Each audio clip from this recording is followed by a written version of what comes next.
By this time, most of us would have been informed that Ravmon Powell have been named captain of the T20 international team and Shea Hope have been named captain of the ODI team. At least on this occasion, credit should be given to Cricket West Indies, for there is little or no controversy over the appointment of these two as captains. We look forward to see if there will be a split in the coaching. To the best of our knowledge, Andre Coley have been appointed captain for the entire series in South Africa. But going forward, we are going to see if Cricket West Indies will be following the footsteps of other nations like England, Australia, and India who have split their coaches from red ball cricket to ODI cricket. Hello, everyone. Welcome to the Cricket Forum. Please slash a like on the video and click on that subscribe button in the bottom right hand corner. Also, click the links in the video description and support Soulmate Shoes, who is back with us, and Best Buy USA.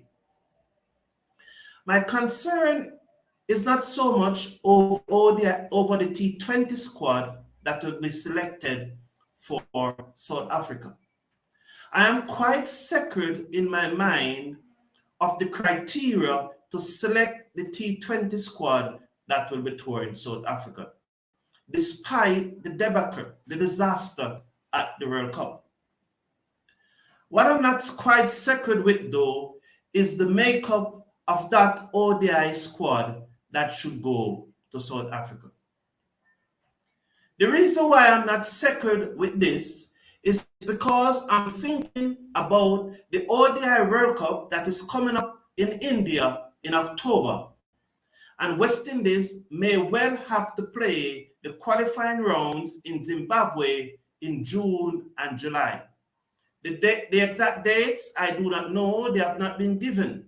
But they have said the qualifying rounds will be in June and July in this year. Now, because at this time we are 8 on the table, that's the table, the World Cup qualifying table. 8 of these teams will qualify for the World Cup. As you see there, West Indies is currently in 8th position. West Indies have played all their 24 matches. You will get 10 points for a win. And if your over rate is slow, they will deduct 1 point. So although West Indies won 9 matches, which should have equal to 90 points, they have been penalized 2 points for slow over rate in matches. That table, you will see in 9th position, South Africa, on 78 points. That means that they have 5 matches to play. However, 3 of those matches should have been against Australia and should have been played in January following the test series against Australia. South Africa have forfeit those matches. So in reality, they only have 2 matches to play. The sad thing about it, those 2 matches are against the Netherlands, who are in 13th position on this table. You will not see the Netherlands there, but they are in 13th position. They are on 25 points. They have no chances of qualifying directly for the World Cup. So those 2 matches against the Netherlands, barring some unforeseen miracle, South Africa is expected to win those 2 matches. Even if they win 1, or even if rain wash out both matches, South Africa will still go through ahead of West Indies on run rate. Our best chance for qualifying against South Africa is that Netherlands miraculously beat South Africa in one of those matches and the other one washed out.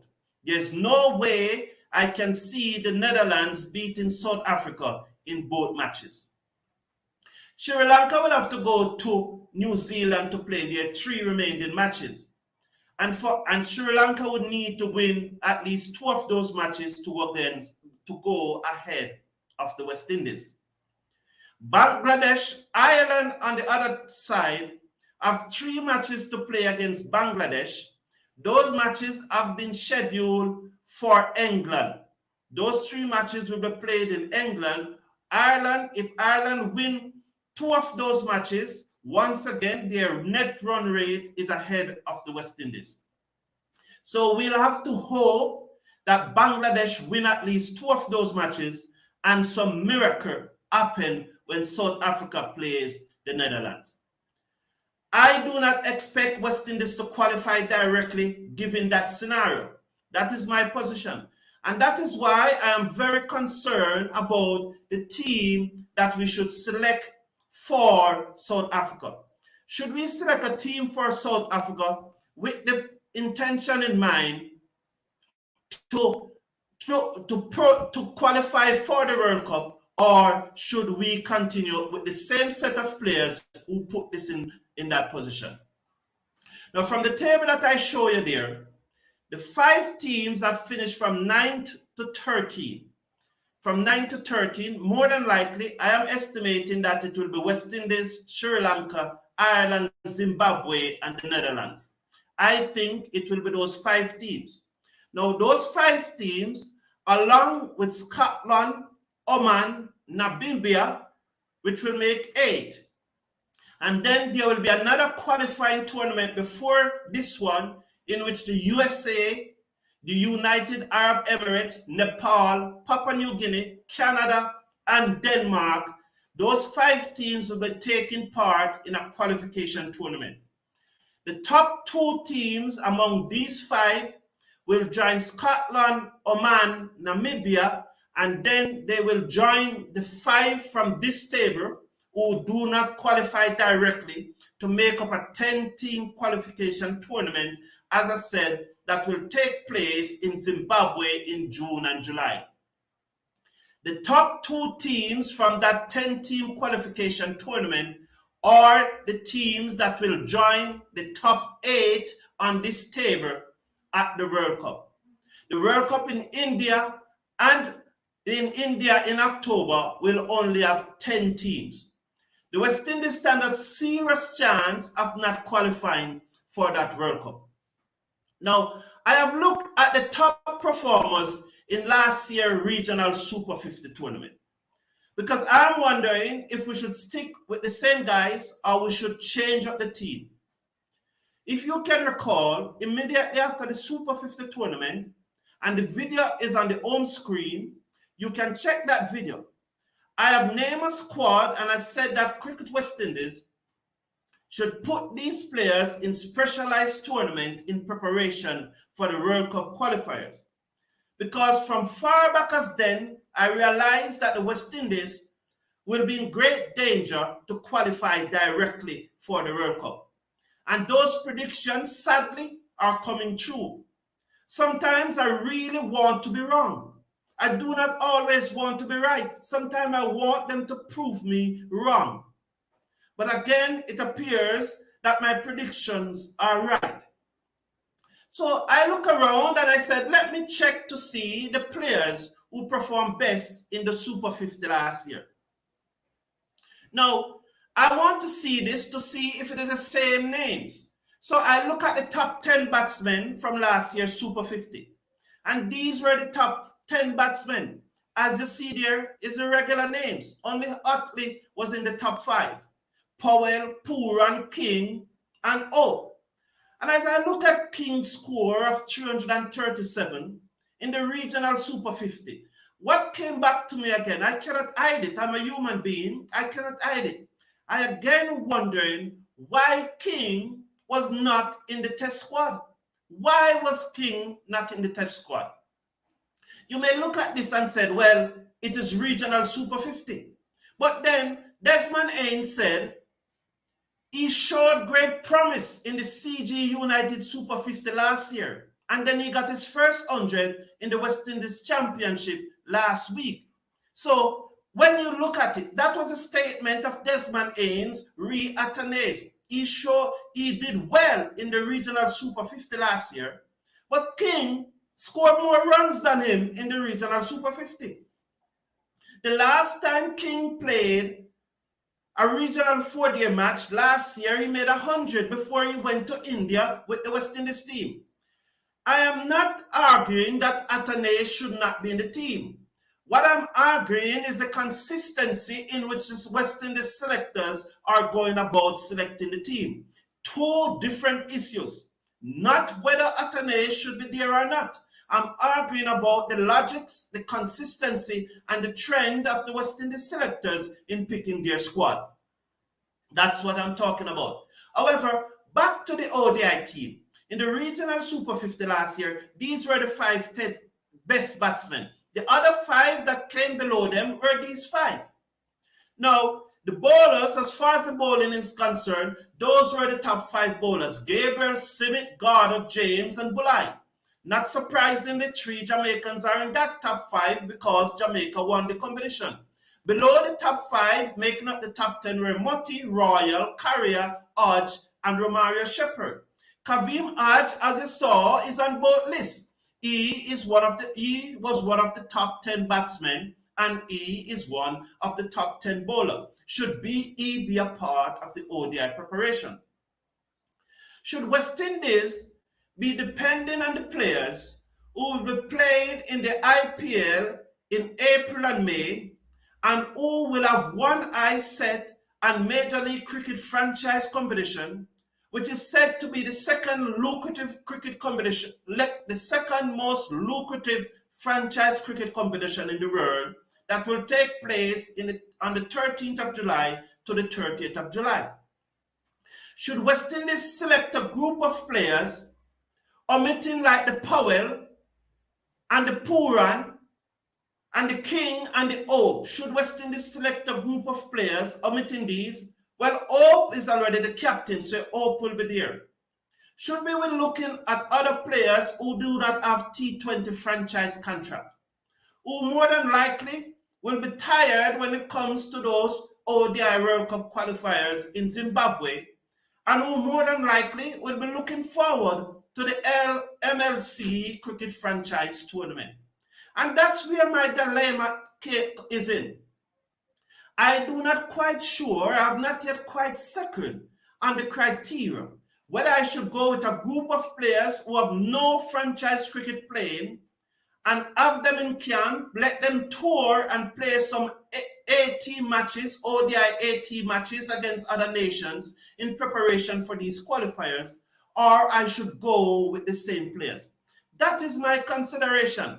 I do not know what your consideration is, but at this time, that is my consideration.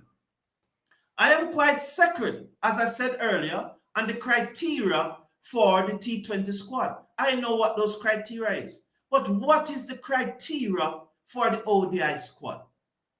Should we use some players who are not touring the world playing franchise cricket? Or should we pick the best of the rest and send them on A-team tours, of A-team visiting us, have them in specialized camp? Because this World Cup qualification, as you see, will have some serious teams in it. Remember, Scotland beat us at the T20 World Cup. And it will also have in it, so it will have Sri Lanka will be there and other teams. Zimbabwe will be there. So some strong teams will be in this World Cup qualification. So should we have these players in a select tournament instead of using the players who are touring worldwide playing franchise cricket? I want to hear your opinion. Tell me, what do you think? Should West Indies settle on these players, or should we go with the tried and proven?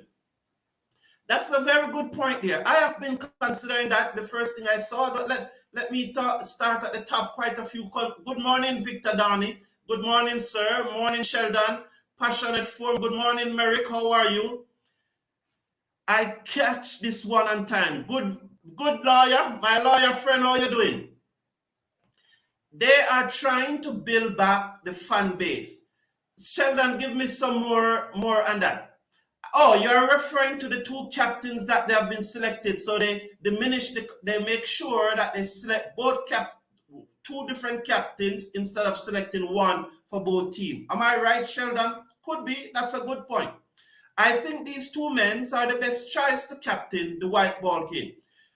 Sorry, Optep Radio, the vast majority of us agree with you. Over 90% of us agree, and there's little or no controversy about these selections. And we should give West Indies credit. I hope the Bajan prediction don't continue in the white ball. Okay, I got your breakaway environment. I got you. ODI squad easy to select. Sheldon, the ODI squad easy to select. Why do you say that? Because on paper, it is easy to select. Very easy to select. When you look at the fact that Mayers, Joseph, Older, Reefer, they did not take part in our regional 4-day cricket competition. Not regional 4-day cricket, in the Super 50 competition because they were in Australia preparing for the test series. It is easy to select. If we are going to pick players who are traveling the world and going to turn up for West Indies cricket, being tired and looking forward to Major League Cricket in the USA, then the squad is easy to select. My challenge, Sheldon, as I'm saying, is that should we pick some players who we know will be fresh and ready for those qualifying tournaments, or should we use these players? That is the dilemma. If the decision is to pick those players, then the squad is easy to select. If that is not our criteria, then it is not so easy to select. Tell me your ODI squad, Sheldon. True, I would appreciate that. If we keep the racism out of cricket and allow Indian Guyanese to be in the team, we will be in top ranking. I am not going down that road, Tony. I appreciate your comment. I appreciate your contributing to the broadcast. I really appreciate your contribution, and I really appreciate you joining us here. But I'm not going down that road because I'm not going down that road. I'm not going to say anything about that, Tony. Please continue to contribute to the show, but do not go down that road. We are not going down that road. Brathwaite and Tangerine need to be in the ODI team, plus Moti. I agree. I will not pick Tangerine, Tejnara, and Chanderpaul for the ODI team. Brathwaite, I have great consideration in picking Brathwaite. I am fine with Brathwaite being named in the ODI team. I will not have Tejnara, Chanderpaul in my ODI team. Moti may be in the squad. Yes, surely. I do not have an issue with Moti. Tony, I agree with you. I don't want to go down that road. Victor, that doesn't make sense. I don't want to go down the road of racism. I am not in the racism thing. I was in Guyana, and I was in Guyana for the CPL, and I was treated very well. And I don't want to go down that road. It's not healthy. I hear Ravmon reach out to Sunil. Maybe Sheldon can confirm this rumor. King choose white ball cricket. Sheldon, King have repeatedly said that he want to play test cricket. The first time in the life of Brandon King that he has ever missed a regional 4-day match, unless it is West Indies duty, was the two that he missed earlier this year, over the last 2 weeks. That's the first time King being available have ever missed a regional 4-day match. And I can understand why he missed them, because I can understand not being selected for the test team, knowing that his record is better than most of them in the team, knowing that he can bat better than most of them in the team because he's a human being. Just like how you and I know that King is better than some of these guys in the team. King himself knows that. And he knows his record. And he compares his record with others. And he saw it. And so he would have been disappointed. And I think that's why King did not return to play those 2 matches. Just like any human being. You're disappointed, so you say, let me stay in your UAE and make some money. That's what any human being will do. King have repeatedly said he wants to play Test cricket, Sheldon, and his record is better than most of them in the West Indies team. Come up. The Scotland loss was embarrassing. It was, and Scotland will be in the qualifying round. So here, Sheldon team, well done, Sheldon. You have put your squad for Hope, King, Bravo, Puran, Athanaze, Mayers, Joseph Hussein, Shepherd, Mutti, Older. That is Sheldon team, so it is there that you can pick it apart or you can agree with it. I don't think it is racism. It is about spinners not being valued enough. We are in love with the idea of fast bowlers. We need to rethink. A very good point, Brian. I prefer this type of comment. Glad I see this notification on time. You raise proper concern. Thank you, Breaker Environment. Thank you, Breaker Environment. Exactly. He has been asking to play Test cricket and he should be playing, but the selectors playing games. That is true, Optep Radio. True, and as I said, his record is better than him.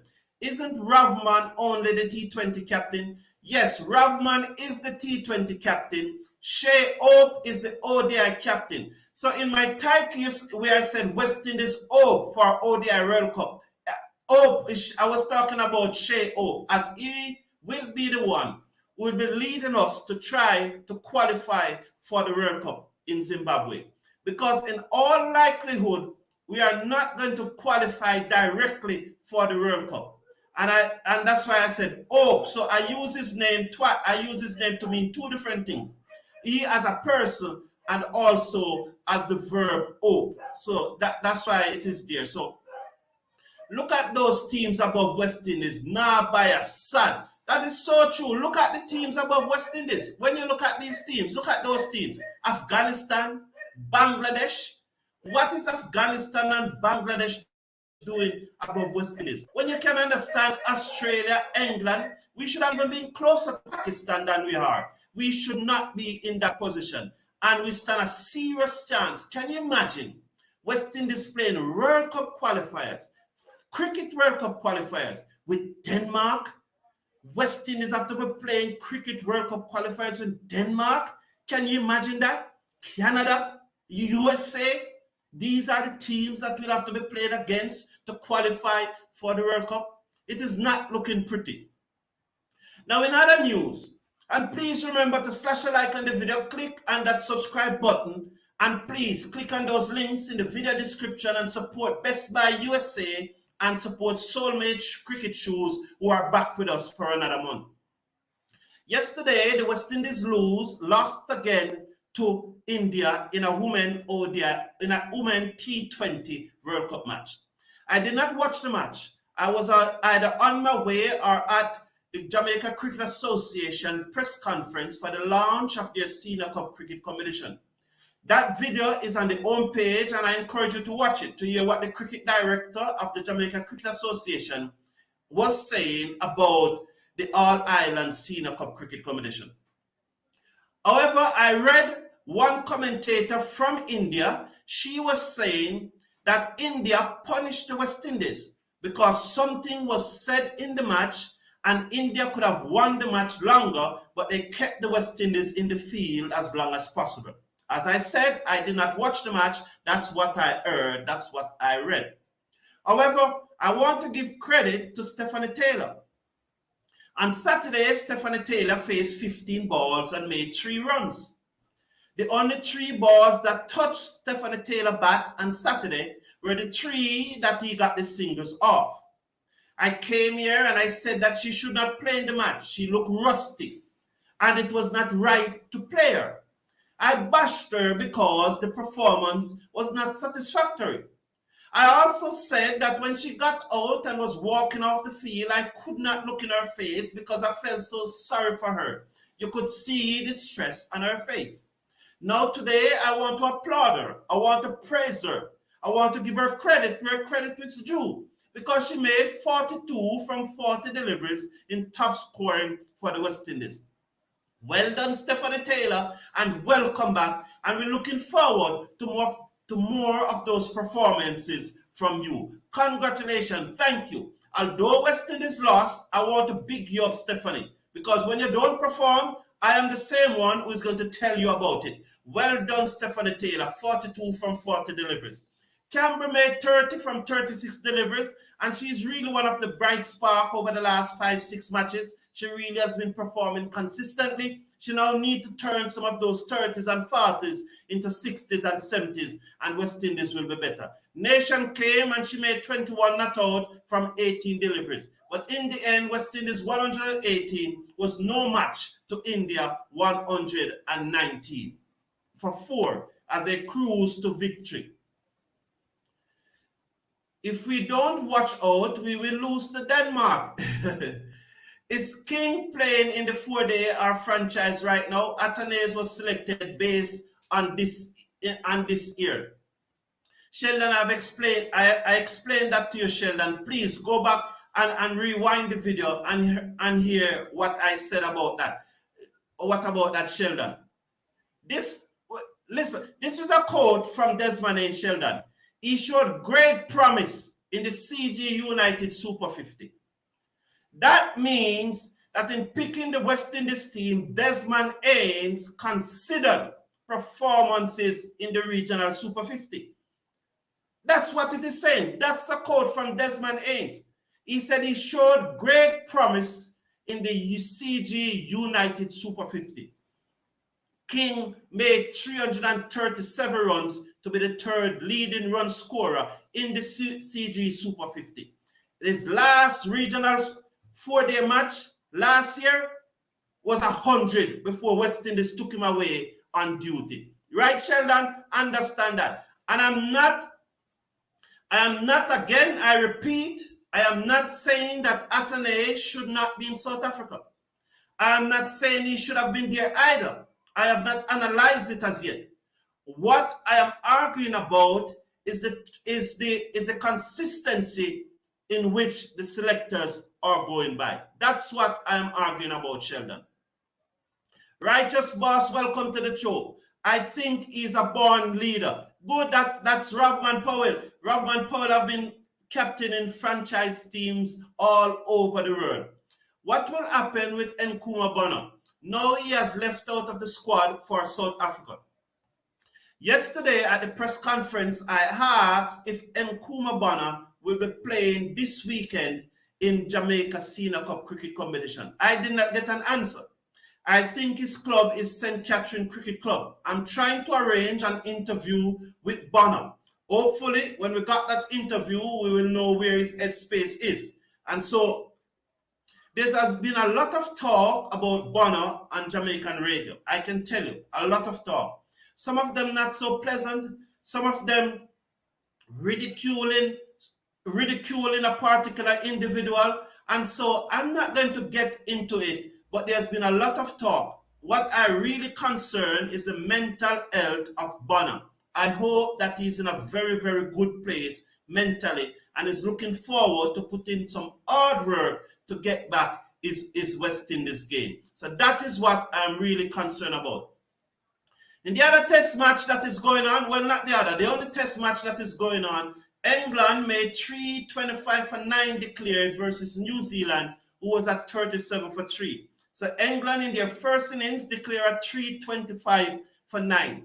England is really playing some aggressive cricket. I did not watch much of the match. I think I probably watched the first 3 or 4 overs. That's why I'm not in a position to give you detail on it. But what I know is that the very second ball of the England innings, the very second ball, Tim Southee, the New Zealand captain, bowling the new ball to Crawley from England, and Crawley chipped to the very second ball in the first test match. The first test match in a series, a brand new series, Crawley chipped to Southee with the brand new ball. England is really playing some aggressive cricket because that 325 that England made was off 70 overs. 70 overs.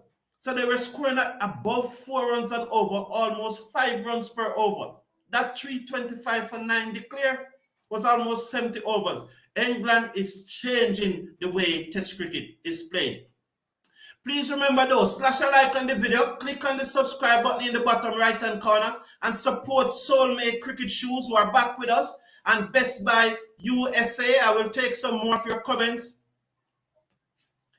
Bonner being dropped is crazy because he have one of the best average in the test team. A lot of persons are saying that they do not understand the rationale. Now, Bonner dropping, and again, it comes to inconsistency. Let me say this. Bonner made 130 something against England. That was 5 test matches ago. For the next 5 test matches, Bonner's highest score was 33. He being dropped is not an issue with me because those 5 matches, his highest score was 33. So I do not have an issue with him drop. The last time Jason Holder make a test 50 was 11 matches ago.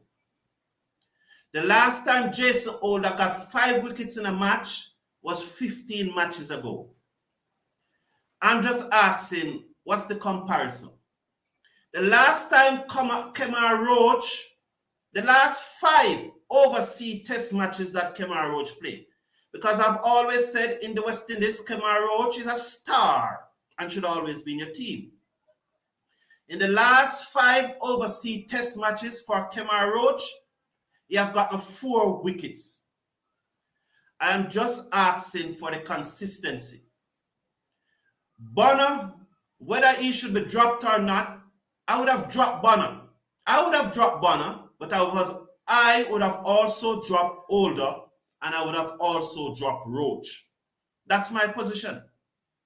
Where is the consistency? Where is the consistency? If you are going to drop Bonner and you're not dropping Roach and Holder, you are inconsistent. That is my point.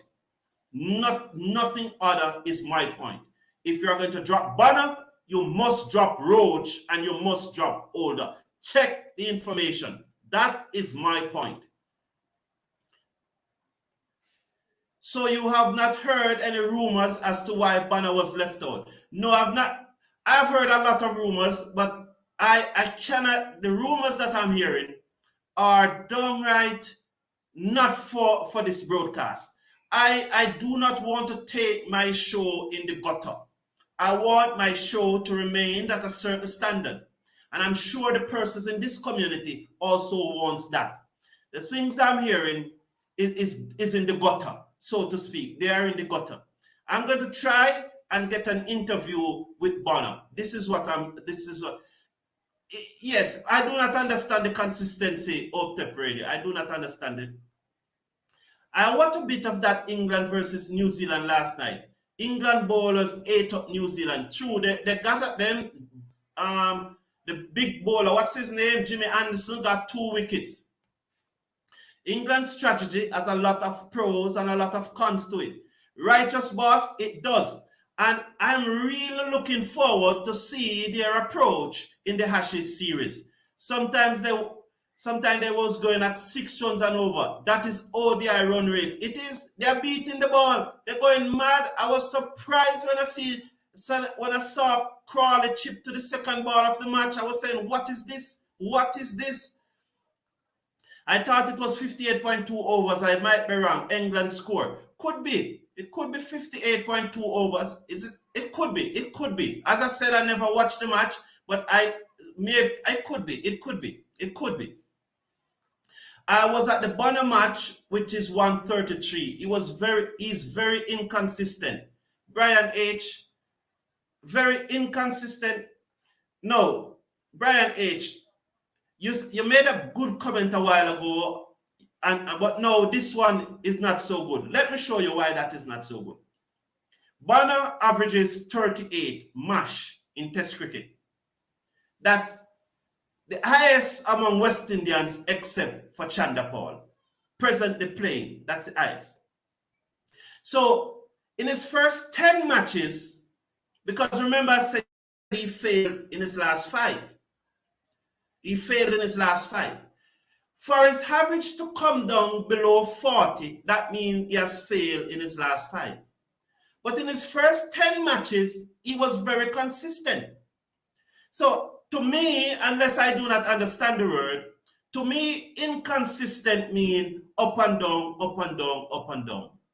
That's what to me inconsistent mean. Clearly, Bonner has been down. That is not inconsistent to me. To me, that it just means he's out of form. And the inconsistency that I personally is referring to is not Bonner's score. Is the fact, is the inconsistency with West Indies team selection. How can a man who has not passed 50 in 10 test matches is still playing, but one who has scored 133 6 matches ago is not playing? That is inconsistent for me. That is what I can't understand. Two, Kemar Roach is terrible away from the Caribbean, and I'm a big fan of his. You see, Brian, that's what I love about this community. We disagree and we agree, and that's what makes it so dynamic. Exactly. Dropping Ola makes more sense than Bonner. Roach needs to play home series alone. I've been saying that a long time, and I've been criticized for it, but I'm glad to see people coming around. We gonna know how good this basketball England playing Australia, true breaker environment. I am looking forward to this Ashes series so much. McCallum is a T20 coach at heart, so he'll always think entertainment. Good point, Sheldon. That is true. He's a very aggressive coach. He's very entertaining. Exactly. We cannot say Bonner is inconsistent. He's consistent as a batter. His form is due to a variety of things. Good point again, Optet Radio. Good point. Please remember though, slash a like on the video, share, and click on that subscribe button in the bottom right-hand corner. And again, I encourage you to support Soulmate Cricket Shows and Best Buy USA. Thank you all for tuning in. Have a great day, and tomorrow Senior Cup Cricket starts in Jamaica. If I have the time, I will go and I will broadcast a match live. But at this time, not tomorrow, Saturday. At this time, I am not sure. Take care of yourself. Take care of your loved ones and have a great day. One love.